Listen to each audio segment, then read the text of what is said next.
오늘 제목이 독특합니다. 아버지 하나님이 시험을 한 돌. 이것이 바로 예수님의 별명입니다. 예수님은 기초석이라고 말씀을 하고 있습니다.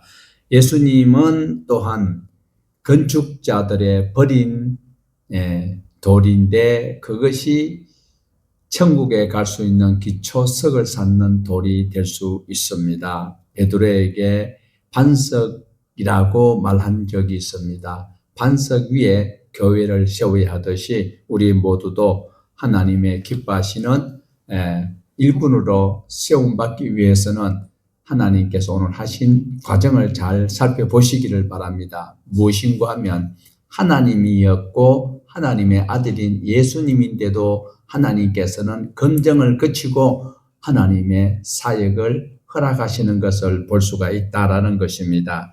사적인 것은요, 그냥 당사자끼리 합의가 되면 부족해도 다음에 보충하기로 충분히 합의가 가능한 것이지만 공적 일은 그렇지 않다라는. 그래서 우리 예수님께서 하신 것은 공생애라라고 말씀합니다. 그래서 하나님께서 그 시험 과정을 통과할 때에 공생애의 효력이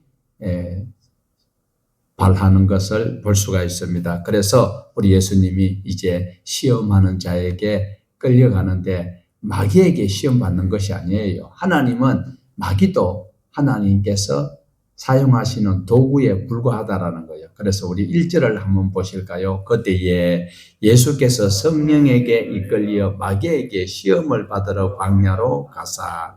그때가 언제라고요? 30살 되었을 때. 세례 요한도 그때에 이제 공생애를 시작하기 위해서 시험장으로 가는데 그것은 마귀가 이끌어가는 것이 아니라 성령님께서 하나님의 영, 예수의 영, 성령님이에요.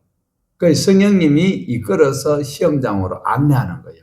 그런데 시험관은 누군가 하면 시험관의 감독자가 누군가 하면 마시예요. 마시, 사단, 마귀. 우리는 사단, 마귀 하면 뿔을 막 이렇게 연상하는데 원어로 보면 대적자예요. 하나님의 말씀을 대적하는 것은 그러니까 우리 모두에게도 대적하는 것. 예수님이 베드로에게 사탄아 물러가라. 이 소리는 내가 이제 십자가 못 박혀 죽어야 된다고 이렇게 설명하니까 주님 그러시면 안 됩니다. 그런데 마귀 새끼, 우리가 말하는 흔히 말하는 귀신의 우두머리 마귀를 베드로에게 물러가라라고 한 소리도 될 수 있지만 마귀의 원어가 대적자라고 했잖아요. 그래서 대적하면 베드로라도 마누라라도 신랑이라도 목사라도 장로라도 하나님의 말씀을 거역하고 배신하고 대들면 마귀가 된다, 대적자가 된다라는 것, 사단이 그렇다라는 것 기억을 할 필요가 있습니다. 하나님께서는 직접 사람에게 시험을 하지 않는다라는 사실이에요. 우리에게 크고 적고 많은 시험이 있어. 그래서 시험에 안 들도록 우리는 하나님 앞에 기도도 하고 힘도 쓰고 있지만 그러나 그 시험을 할 때 하나님이 시험을 하는 것으로 오해를 하면 안 된다. 시험은 시험을 하도록 검증하는 그 일꾼들이 마귀예요. 사단이에요. 그래서 하나님께서 직접 시험을 하지 아니하고 있다라는 거예요. 기억할 것은 악의 활동이 정해져 있어요. 기한이 정해져 있어요. 계시록에 가면 마지막 때면 우리보다 먼저 잡아다가 옥에 처박아 넣어버려요. 그리고 불신자들을 하나님을 안 믿었던 자들 마귀를 쫓아다녔고 귀신을 쫓아가고 사단을 숭배했던 자들을 그 다음에 지옥 가게 되는 것을 우리에게 보여주고 있습니다. 그래서 우리에게 보여주는 것은 우리 삶이 늘 찬송하고 기쁨만 있는 것이 아니고 희노애락이 늘 겹친다라는 것을 꼭 기억을 하셔야 되고 그 시험의 때를 하나님께서 감하여 주시는 사랑의 하나님이 우리 아버지시다라는 것 또한 기억을 하시고 이제 2절을 보시면 40일을 밤낮으로 금식하신 후에 줄이신지라. 밥 안 먹으면 배가 고파요. 그런데 40일을 밤낮으로 안 잡수신 예수님에게 시험하는 자가 와서 출제자가 내준 그 문제를 가져와서 이제 시험지를 배부하는데 이때에 우리 예수님께서는 40일을 금식했다. 40일 금식하는 것은 하나님께서 권장한 사항이 아니다라는 것을 꼭 기억을 해야 합니다. 첫 번째 40일 금식했던 분이 모세였어요. 모세는 40일 금식하는 사이에 하나님께서 십계명을 주셨고 레위기 법전을 주시는 그때에 초월적인 방법으로 40일 동안 그렇게 붙들고 계시는 거예요. 물도 안 마시고 아무것도 안 마시는 거예요. 그런데 어느 날 자동으로 금식하는 그런 센터가 생겨가지고 거기에 사단의 수법이고 돈벌이에 불과하다라는 것 우리는 분명히 알 수 있습니다. 모세가 십계명과 레위기 법전을 받을 때에 성막에 관한 모든 설계도도 함께 받았던 것입니다. 이것은 모세가 받았던 십계명, 레위기 법전은 모형에 불과하다. 성막도 모형에 불과하였습니다. 예수님이 이제 실체로 오셨기 때문에 40일을 금식을 하는 과정에 이런 시험을 시작하고 있습니다. 그러니까 예수님께서는 바로 율법을 내신 분이시요 예수님은 바로 성전이시다라는 것입니다. 진짜 율법의 완성이시다라는 것입니다. 이런데 유대인들은 예수님을 당시에 어떻게 평가했는가 하면 하나님께서 주시는 율법을 폐하러 온 줄로 훼손하러 온 줄로 여기고 있었기 때문에 예수님에 대한 적대감을 가지고 있었다라는 것입니다. 예수님이 오셔서 모세의 율법을 변개하는 그런 괴상망측한 사이비 교주같이 여기고 있었다. 그러니까 모습은 그럴 수 있어요. 껄렁한 베드로부터 시작해서 그 12명을 데리고 다니는데 젊은 보스가 그러니까 이 사람들이 이상하다. 이렇게 여기고 있었다라는 거예요. 예수님은 율법을 완성하시는데 네가 모세의 율법을 크게 훼손한다라고 지적을 하고 있습니다. 우리 예수님께서는 율법의 잘못된 부분을 다시 수정하면서 수준을 더 높였어요. 더 한층 업그레이드 하여서 완성시키러 오신 분이 예수님이시다라는 겁니다. 그러니까 사랑의 하나님께서는 10가지 계명을 주셨는데 사람들이 그 10계명을 참 버겁게 여기고 있는데 그것이 우리에게는 가장 복음이에요. 그것을 모두가 지키면 모두에게 동일한 혜택이 오는 것 때문에 하나님께서 주시는 법은 선하신 거예요. 아름다운 것이에요. 어려운 것이에요. 그런데 많은 사람들은 하나님께서는 법을 내시고 그 법을 어기면 가차없이 벌을 내시는 분으로만 여기고 있다라는 겁니다. 하나님께서는 범법이 기준이 아니고 사랑이 기준이 되고 완성하도록 예수님을 이 땅에 보내주셨다라는 것입니다. 그런데 유대인들은 착각하였어요. 율법을 훼손한다라고 착각하고 있습니다. 예수님께서는 모세가 준 율법으로부터 모든 것을 준행하고 그것을 눈앞에서 가르치는 율법 교사들이 잘못하고 있는 그것을 지적하기 위해서 가르치러 오신 분이 율법을 수여하신 분께서 오셨다라는 것 또한 기억을 하셔야 합니다. 그런데 중요한 것은 40일 밤낮으로 줄인 이때에 시험하는 자는 마귀다. 네, 마귀가 시험을 하고 있다라는 거예요. 3절입니다. 시험하는 자가 예수께 나와서 이르되 네가 만일 하나님의 아들이거든 명하여 이 돌들로 떡덩이가 되게 하라. 자, 이런 그림이 더 시각적으로 다가올 수 있습니다. 예, 네가 만일 하나님의 아들이거든 이 돌들로 여기에 자유로울 수 없어요. 자, 돌이 떡이 되면 얼마나 좋을까요? 하나님께서 하시는 말씀을 우리는 먼저 기억을 해야 돼요.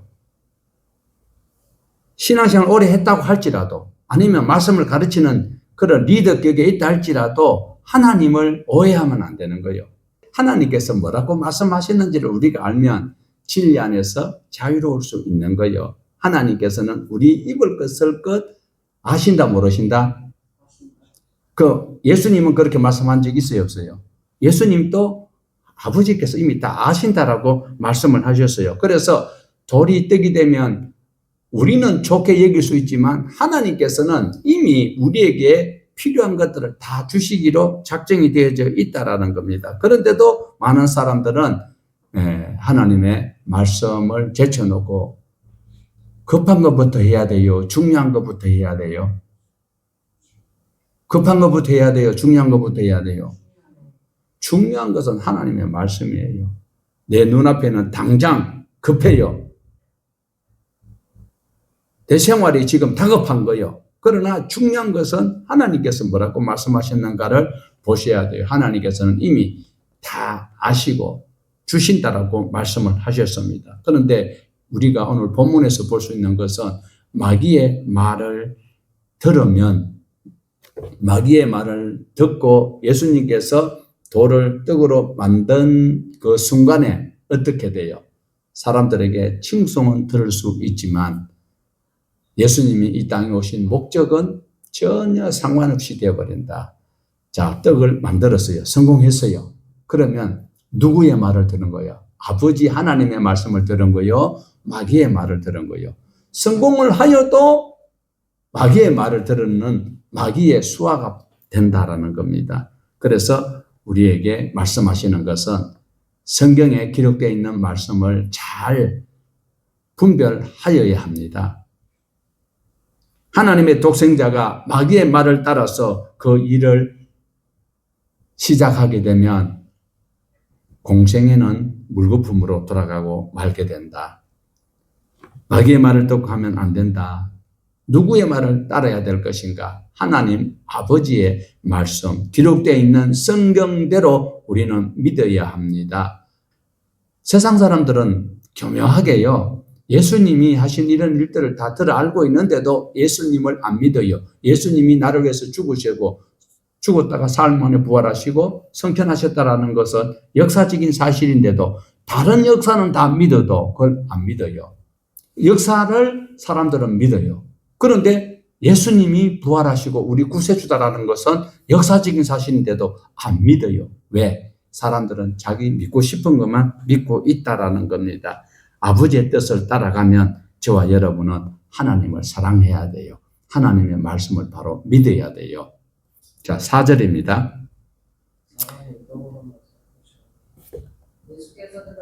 예수께서 대답하여 이르시되 기록되었으되 사람이 떡으로만 살 것이 아니요 하나님의 입으로 나오는 모든 말씀으로 살 것이니라. 한마디로 팍 잘라버렸어. 아니, 원저자가 있는데 사이비 작가가 그걸 막 왜곡해가지고 표절해가지고 하고 있으면 원저자가 볼 때는 기가 막히는 거예요. 예. 아주 예수님께서 중요한 말씀을 여기서 하고 있습니다. 사람이 떡으로만 살 것이 아니요 하나님의 입으로 나오는 모든 말씀으로 살 것이니라 하였느니라 하시니, 창세기에는요 이마에 땀을 흘려야 된다라고 말씀을 하고 있습니다. 하나님께서 이 땅에 사는 방법을 말씀하시는데 쉽게 살려고 노력을 하면 아니 된다. 내 능력이 있다고 이 돌을 가지고 떡을 만들면 창조 질서에 이미 어긋나는 행위가 아닐 수가 없습니다. 예, 하나님이 원래 바라고 원하시는 삶을 저와 여러분은 살아가야 합니다. 돌로 떡을 만들면 보기 좋습니다. 하나님과 말씀과 다른 그런 모습이 나타날 때 영웅으로 추앙받을 수도 있습니다. 그러나 사람은 하나님께서 지으신 그 목적대로 순종하는 그것이 가장 하나님 앞에 영광을 돌리는 행위다라는 것을 기억을 하여야 합니다.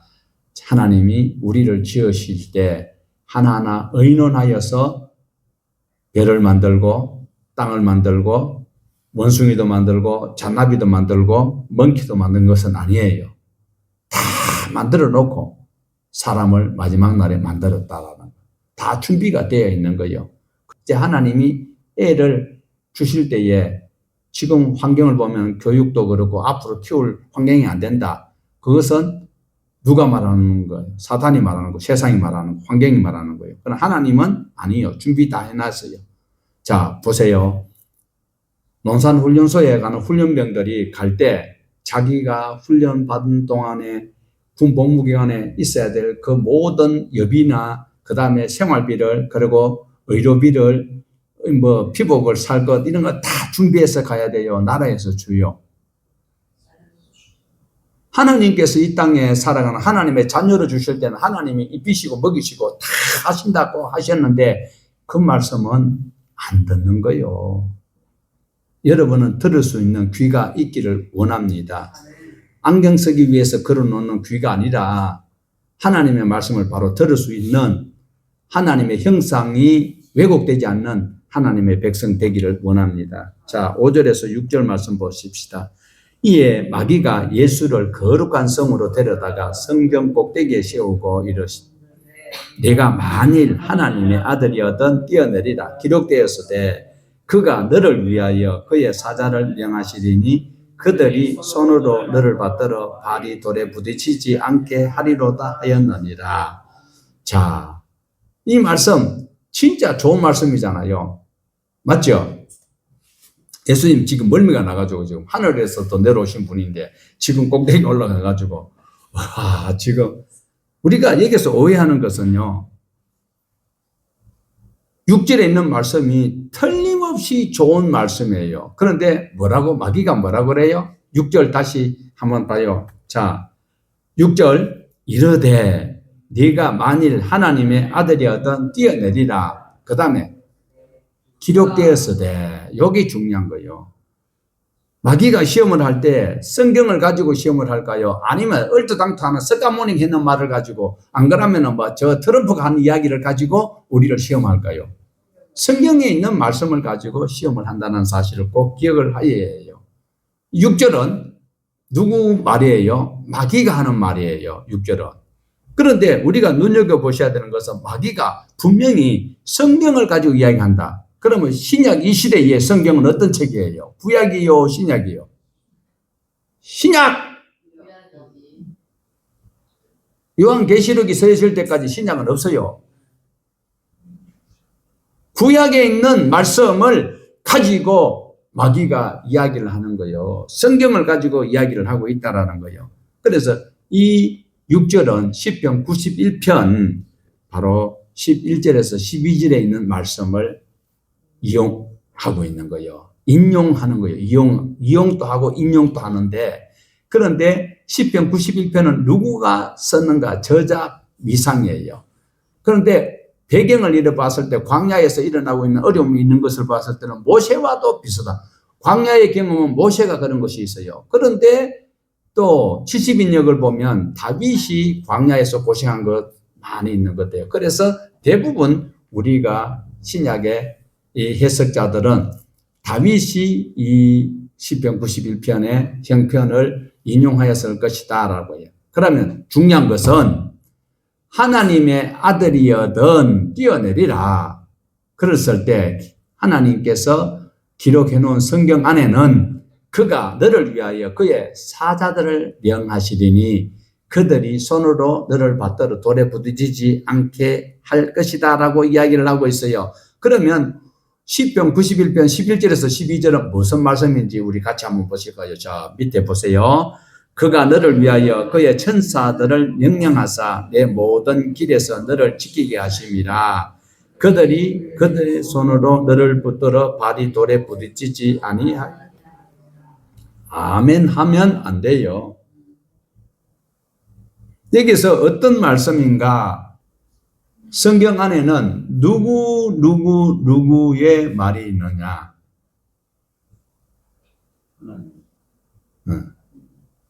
빨리 해요.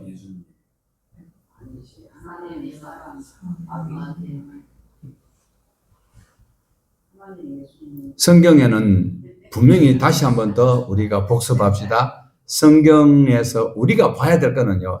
여러 사람 말이 있어요. 그래서 하나님의 말씀이 있고 사람의 말이 있고 마귀의 말이 있다. 요걸 전제로 해야 돼요. 그냥 교회 와서 믿습니다 하고 성경 막 줄 쫙 끊어놓고 지금 마태복음 4장 6절을 이걸 하나님이 주시는 말씀이고 이게는 사람이 한 소리예요. 하나님이 하신 말씀이 아니라니까. 그러면 하나님이신 예수님이 사단이 인용하는 것을 사람의 말이다. 하나님이 아버지가 하신 말씀이다. 알아요? 몰라요? 아버지나 나는 하나라고 말씀하셨거든, 예수님이. 그러면 사단이 지금 하는 말인 줄 예수님이 다 알고 있어요. 그러면 만약 예수님이 뛰어내려가지고 온 천하 모든 것을 전부 다 자기에게 주면 예수님이 좋아할 일입니까? 우리는 대전신이 다 내게 주면 좋지. 죽고 살고는 두 번째요. 뛰내렸을 때에 그 높은 데서 뛰내리면 죽어요.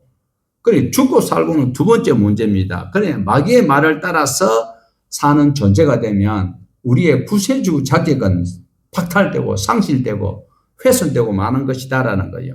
그때에 실제를 우리에게 주님이 말씀합니다. 예수께서 이랬을 때 또 기록되었으되 네가 자꾸 말씀을 가지고 덜먹거리는데 주 너의 하나님을 시험하지 말라 하였느니라 하시니. 자, 구약에서도 기브롯 핫다에서 먹을 것도 안 된다, 고기 없다고 막 불평을 하였어요. 이때에 하나님께서 고기를 주었어요, 안 주었어요? 주었어요.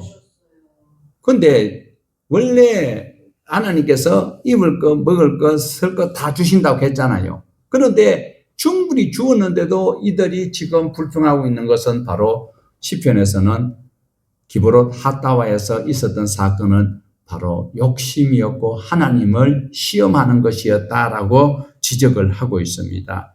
예수님도 말씀하고 있어요. 구하기 전에 너희에게 있어야 할 것을 다 아신다. 그런데도 우리에게 구하여야 할 것이니라. 하나님을 다시 한번 인정하고 하나님을 신뢰하고 하나님을 경외하도록 하기 위해서 하나님 앞에 기도를 하라라고 말씀을 하고 있습니다. 하나님이 주신다고 하는데도 못 기다렸던 기브롯 핫다와 사람들은 고기를 메추라기를 꾹꾹 씹어가지고 국물도 한번 못 삼켜보고 어떻게 해요? 식자에 입구자, 통통자. 집사님 뭐요? 네, 돌려버렸어요. 그게 바로 하나님을 시험하면 안 된다. 우리가 조심하셔야 될 것은 혹시라도 많은 사람들이 들어야 되고 알아야 되는 것은 내가 욕심으로 하나님 앞에 기도하면 하나님이 들어주실까요? 안 들어주실까요? 들어주셔요. 들어주시는데 뒤끝이 안 좋아. 이 사람들이 기브롯 핫다와에서 고기가 없고 가마솥 옆에 있을 때 고기 시커 먹었다고 했잖아. 가마 곁에 있을 때. 거짓말이었는데도 그들이 구하니까 하나님이 주셨어요. 주셨는데 그것을 못 먹고 전부 다 하나님의 벌을 받았잖아요. 그래서 우리가 기도할 때에 욕심으로 구하면 하나님이 주시기는 주시는데 그것이 효력이 발휘하지 아니한다라는 것 꼭 기억을 하셔야 합니다. 8절에서 9절입니다. 마귀가 또 그를 데리고 지극히 높은 산으로 가서 천하 만국과 그 영광을 보여 이르되 만일 내게 엎드려 경배하면 이 모든 것을 내게 주리라. 참. 만약에 저 마귀가 하는 소리처럼 천하 만국을 예수님에게 줄 수 있는 자격이 있어요, 없어요? 이 우주는 누구 거예요? 자기 것도 아닌데도 이렇게 속이는 거예요. 신천지에게 가야 구원 얻어요. 통일교 믿어야 돼요. 그저께 제가 대구역에서 딱 봤는데요. 얼마나 예쁜 미인들이 전도지를 나눠주는데 전부 다 보니까 어머니 하나님 교회에서 나왔어. 그런데 남자들한테는 그걸 안 주더만 꼭 여자분들한테 어머니 하나님 교회라고. 저렇게 많은 화려한 것을 예수님의 준다고 하는데 자기가 줄 자격이 없어요. 남의 것을 가지고 준다고 하면 마귀지, 사기꾼이지요. 그러니까 자기 것도 아닌데 준다고 하면 어떻게 돼요? 마귀가 하는 소리가 하나님께서 말씀하신 이 말씀 이외에 모두가 다 그렇다. 제가 그저께 그 어느 사이트에서인지 몰라도 보니까 그 성경에 대해서 많은 이런 것들을 추적을 해가지고 보여주는데 거기에서 많은 믿음 없는 그냥 초신자들은 그것을 그 인터넷에 있는 것을 그대로 받아들인다면 큰일 나는 거예요. 전부 다 교묘하게 짜집기를 해가지고. 그래서 생명의 말씀은 어디서 들어야 된다? 내가 성찬을 떼는 곳에서 자기가 신앙 고백을 하고 하나님의 말씀을 선포하는 종이라고 해서 제가 여러분 종 아닙니다. 하나님의 종이지. 바로 예수님께서 하시는 말씀처럼 어떻게요? 바로 우리 10절을 한번 보십시다. 예수께서 말씀하시되 사탄아 물러가라 기록되었으되 주 너의 하나님께 경배하고 다만 그를 섬기라 하였느니라. 거짓말쟁이들이 얼마나 많은지. 예수님한테 지금 시험하는 자는 요 세 가지만 시험을 하셨어요. 그런데 구약 성경에도 보면 이미 많이 이렇게 훼손시키는 자들이 나왔다라는 거예요. 그래서 레위기 우리 19장 12절 봐요. 너희는 내 이름으로 거짓 맹세함으로 내 하나님의 이름을 욕되게 하지 말라. 나는 여호와니라. 이런데도 많은 사람들은 어떻게 해요? 하나님의 말씀을 잘 안 봐. 중요한 것은 지금 우리가 신앙하는 이 시대에는요, 하나님의 말씀, 성경을 가지고 거짓말하는 자가 많다니까요. 나는 어디에서 신학을 해서 학위를 받았기 때문에 내가 정가는 말이 참이다. 나는 어떤 교회 장로니까, 권사니까, 안수집사니까 나를 믿어라. 이렇게 하면서 사기치는 사람이 많은 시대에 우리가 신앙하고 있습니다. 자, 우리 잠언 30장 6절 보실까요? 너는 그의 말씀에 더하지 말라. 그가 너를 책망하시겠고 너는 거짓말하는 자가 될까 두려워. 성경 안에는 범주가 있습니다. 창세기부터 요한계시록까지 더하지도 말고 빼지도 말아라 라고 하는데 오늘날 부분적으로 이야기를 하면서 은혜로운 것, 중요한 것, 필요한 것만 체크해서 증거를 하게 된다면 아무리 훌륭한 요리사라 할지라도 그 음식을 공중에 부양시켜 놔놓고 먹을 수 있도록 할 수 있는 사람은 없어요. 그 음식은 어디에 놓아야 돼요? 식탁에 놓아야 돼요. 그러니까 바로 하나님의 말씀을 하나님이 만들어 놓는 그 규칙대로 설교를 하지 아니하고 가르치지 아니하면 모두가 다 거짓말쟁이가 되고 만다. 그러니까 빼버리는 거예요. 우리가 은혜로운 말씀인데도 그 앞에 절, 뒤에 절을 안 바라보면 얼마나 우리가 실망을 하게 될지 몰라요. 그래서 성경은 앞에 것이 뒤에 배경이 되고 뒤에 것이 앞에 것 해석이 된다는 사실을 우리는 명심을 하면서 균형 있게 하나님의 말씀을 보셔야 합니다. 부분적으로 해석을 하면 전체를 보지 못하는 룰을 범하게 되는 것입니다. 자, 예레미야 14장 14절입니다. 여호와께서 내게 이르시되 선지자들이 내 이름으로 거짓 예언하는도다. 나는 그들을 보내지 아니하였고 그들에게 명령하거나 이르지 아니하였거늘 그들이 거짓 계시와 점술과 헛된 것과 자기 마음의 거짓으로 너희에게 예언하는도다. 예. 하나님께서 딱 못 박는 것이 신명기에서 보면요, 신우사에 대해서 말하지 마라. 이미 하나님께서는 죽고 사는 것은 하나님이 정해놨는 거예요. 사람이 한 번 죽는 것은 정한 이치고 그 위에 심판이 있다라고 딱 정해놨어. 그런데 왜 너희들이 죽고 난 다음에 신우사에 대해서 예언을 한다고 하느냐? 거짓말이라는 거예요. 그러한 사람들을 하나님께서 보낸 적이 없다라는 거예요. 그런데 그런 인간들이 하는 예배당이라고 지어놨는데 거기에는 사람들이 터져나간다니까요. 자, 예레미야 23장 25절입니다. 내 이름으로 거짓을 예언하는 선지자들의 말에 내가 꿈을 꾸었다 말하는 것을 내가 들었노라. 거짓 예언하는 선지자들이 언제까지 이 마음을 품겠느냐? 그들은 그 마음에 강교한 것을 예언하느니라.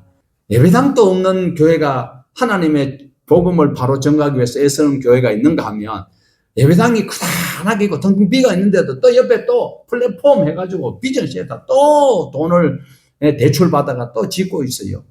그 비전 그게 비전이 뭐예요? 꿈이잖아요. 꿈꿨다 소리 하지 말아라는 거예요. 거짓말 언제까지 할 것이냐라는 거예요.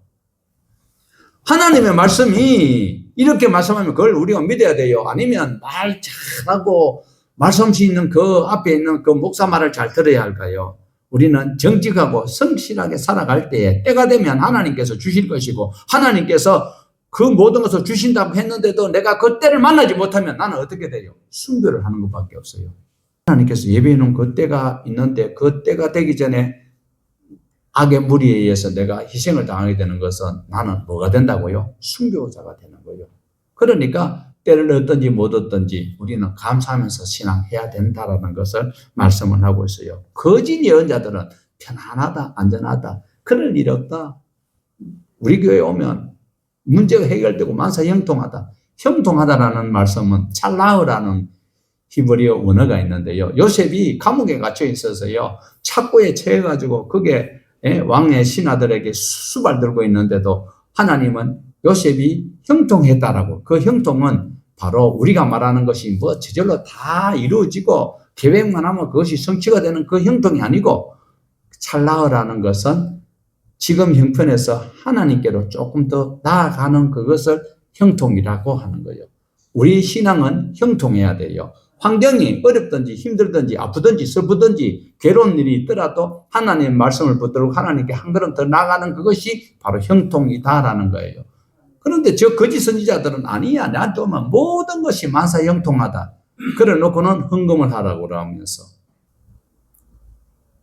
시편 119편 158절 한번 봐봐요. 주의 말씀을 지키지 아니하는 거짓된 자들을 내가 보고 슬퍼. 성경을, 말씀이 있는 성경을 그대로 가르치면 재미가 없잖아요. 솔직히 오늘도 별로 와닿는 게 별로 없잖아, 그죠? 막 그냥 막 내가 저절로 손 들고 아멘하고 막 내게 막 복이 많은 이런 어떤 뜨끈뜨끈한 게 있어야 되는데, 하나님 말씀 성경 줄줄 읽고 이러니까 재미가 없잖아요. 솔직히 말해요. 뭐 거짓말 하지 말고. 재미없지요? 듣기 좋은 소리 하는 그 사람들, 주의 말씀을 지키지 아니하고 다른 말 하는 그 사람들을 하나님께서 기뻐한다, 슬퍼한다? 자, 에스겔서 13장 6절입니다. 여호와께서 말씀하셨다고 하는 자들이 허탄한 것과 거짓 점괘를 보이며 사람들에게 그 말이 확실히 이루어지기를 바라게 하거니와 그들은 여호와가 보낸 자가 아니니라. 하나님께서 말씀하시는 것이 바로 이루어지는지 안 이루어지는지 우리는 알 수 있는데, 그게 현혹되면은 속아 넘어가는 거예요. 예언자는 하나님이 도우실 테니까 걱정하지 마라. 그러면 듣는 청자 입장에서는 엄청 위안이 되지요. 그러나 하나님께서 그를 안 보냈는데 어떻게 그것이 이루어질 수 있느냐라는 거예요. 그 다음에 에스겔서 13장 8절에 보면, 그러므로 주 여호와께서 이같이 말씀하셨느니라 너희가 허탄한 것을 말하며 거짓된 것을 보았은즉 내가 너희를 치리라. 하나님이 치면 어떻게 돼요? 네. 하나님께서 어떻게 할 것이다 라고 성경에 기록되어 있는데, 내가 생각할 때는 저 악한 사람이 빨리 착 제거되면 좋겠는데 하나님은 두고 보시는 거예요. 얼마만큼?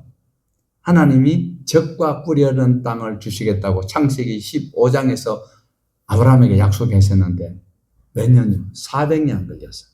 그런데 실제로는 모세가 끌고 나올 때는 430년 뒤에 끌고 나왔는 거예요. 왜? 암모리 족속들이 죄가 관영할 때까지 하나님이 기다려 주시는 거예요. 우리는 속히 악이 제거되면 할렐루야 소리를 내가 자동으로 나올 수 있는 신앙이 되는데도 안 오는 거예요. 자, 요한복음 8장 55절에 뭐라 하는지 한번 봅시다. 너희는 그를 알지 못하되 나는 아노니 만일 내가 알지 못한다 하면 나도 너희와 같이 거짓말쟁이가 나는 그를 알고 그의 말씀을. 하나님을 바르게 안다면, 죄를 자복했다면, 회개했다면 그 말씀을 지켜야 된다, 안 지켜도 된다? 당연히 그 말씀을 지켜야 되는 것입니다. 그러므로 저와 여러분은 뭘 따라 신앙해야 된다? 기록된 말씀을 따라 신앙을 해야 된다. 말씀을 바르게 배우고 말씀을 따라 살기를 하나님 앞에 힘을 달라고 기도하면서 살아가야 합니다. 회개했다면 바로 우리는 용서함을 받은 사람입니다. 용서함을 받은 사람은 바로 복음의 은혜의 수혜자다. 그러므로 찬송하면서 살아가야 할 것입니다. 자, 이제 본문 11절에서 16절까지가 아니고 13절까지입니다. 이에 마귀는 예수를 떠나고 천사들이 나와서 수종들이 예수께서 요한이 잡혔음을 들으시고 갈릴리로 물러가셨다가 나사렛을 떠나 서불론과 납달리 지경 해변에 있는 가버나움에 가서 사시니 예수님께서 베들레헴에 태어나셨고 나사렛에서 자라셨고 이런 갈릴리에 있는 가버나움을 거점으로 시험을 통과하니까 이제 상이 주어지는 것 같은 것을 우리가 볼 수가 있어요. 예수님을 바로 시험에 통과하는 순간에 천사들이 와서 수종을 들고 있습니다. 예수님은 시험을 이겼다고 해야 돼요? 통과했다고 해야 돼요? 이기고 통과하였을 때에 바로 사탄은 보따리를 사서 떠나갔습니다. 하나님께서 천사들을 통하여 예수님의 그 노고를 치하하는 장면을 우리는 볼 수가 있습니다. 눈여겨보실 것은 시험은 영원하지 않다. 기한이 있다. 정해진 때가 있다라는 것. 그래서 우리는 시험을 이겨야 돼요. 견뎌야 돼요. 그러면서 하나님 앞에 간구해야 돼요. 예수님이 주기도문에서 우리를 시험에 들게 하지 마시옵고 마옵시옵고 시험에 들지 말게. 내가 시험에 들지 않는 방법이 뭐예요? 예수님이 시험에 들지 말라고 기도 우리에게 가르쳤어요. 그런데 시험을 어떻게 내가 피할 수 있느냐, 이길 수 있느냐? 시험에 안 되는 방법은 잘 들어요. 시험에 들지 말도록 주님께서 부탁하신 것은 내 욕심을 과하게 부리지 말라. 욕심 때문에 시험이 오니까 욕심을 부리지 말라. 아멘도 안 하고 뭐 안 돼요. 뭐. 욕심을 부리지 않는 것이 시험을 이기는 방법입니다. 17절 이때로부터 예수께서 비로소 전파하여 이르시되 회개하라 천국이 가까웠느니라 하시더라. 그러니까 이제 공생에 시작하셔서 그 하나님의 시간 안에서 검증을 마치고 나서 합격하였을 때 이때 이제 예수님께서 천국이 가까웠다. 그 전에 뭐 해라? 하나님께로 돌아와라. 그래야 하나님 나라에 갈 수 있다. 이것을 증거를 하고 있습니다. 예수님은 전능하신 분인데 예수님이 일할 사람들을 이제 부르시는 장면을 볼 수 있어요. 하나님께서 일을 하실 때에는 하나님이 직접 시험 안 하신다고 말씀했어요. 사람들을 훈련시키는 것, 목사를 만들기 위해서 하나님이 직접 성경을 가르칩니까? 신학교가 대신합니까?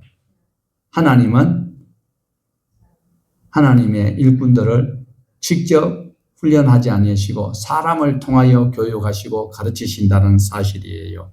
사람을 통해서 일할 일꾼을 준비시키고 훈련된 사람을 하나님이 사용하신다라는 사실을 꼭 기억을 하셔야 합니다. 하나님은 하나님께서 계획하신 일은 모든 것을 하실 수 있지만 그러나 우리가 간과하지 말아야 될 것은 내가 죄사함 받았느니라. 영적 기도 이런 거 위험하다라는 거예요. 왜? 죄사함 받고 안 받고는 누가 하실 일입니까?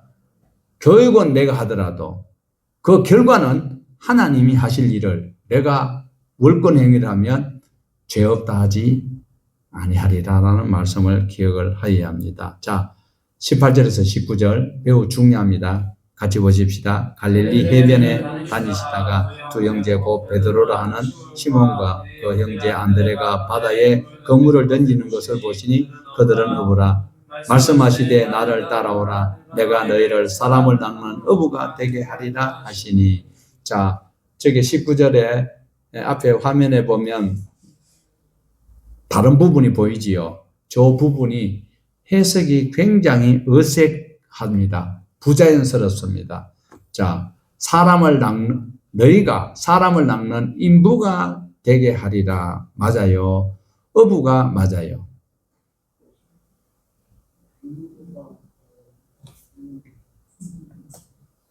자, 누가복음 5장 10절에는 세베대의 아들로서 시몬의 동업자인 야고보와 요한도 놀랐습니다. 예수께서 시몬에게 이르시되 무서워하지 말라. 이제 후로는 네가 사람을 취하리라 하시니, 취하리라라는 말이 맞아요.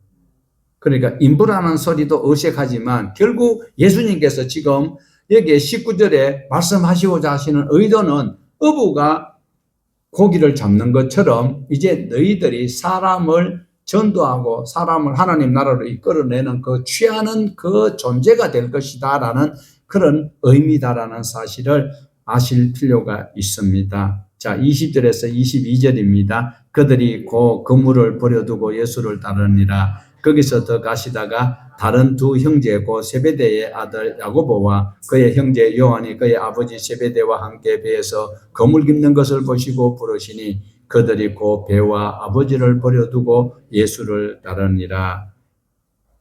이 다음부터 예수님이 준비하시는 것이 끝이 나게 되고 이제 사역이 시작되는 장면을 보여주고 있습니다. 공생의 시험을 거치고 공인이 되어서 자격자가 되어서 제자들을 부르시고 일하시는 모습을 보여주고 있습니다. 23절입니다.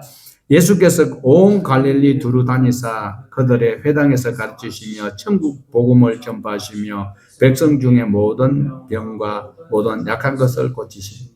자, 가르치는 것이 선지자적 사명입니다. 진리를 가르치는 것, 천국 복음을 선포하였습니다. 왜 그렇습니까? 예수님은 왕이시기 때문에 그렇습니다. 하나님의 나라가 가까웠어요. 그 나라의 왕이 지금 오셨기 때문에 바로 온 천지를 다니시면서 가르치고 있습니다. 예수님은 선지자로 왕으로 그리고 제사장으로 오셨어요. 1장 21절에 자기 백성을 건지러 오신 분이 예수님이에요. 자기 백성들이 이렇게 고통 중에 있으니까 비참한 것을 보고 있을 수가 없어요.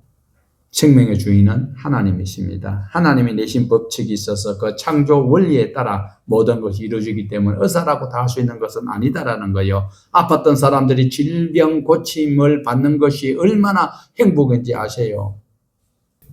자, 25절 갈릴리와 데가볼리와 예루살렘과 유다와 요단강 건너편에서 수많은 무리가 따르더라. 예수님은 갈릴리 변두리에서 시작하였지만 하나님의 나라는 온 세계 열방에 다 열려 있습니다. 오늘도 우리는 하나님께서 내 자신을 바로 복음의 통로를 사용하시고자 하실 때에 여러분 자신을 내주시기를 바랍니다. 열심 내시기를 주님의 이름으로 축복합니다.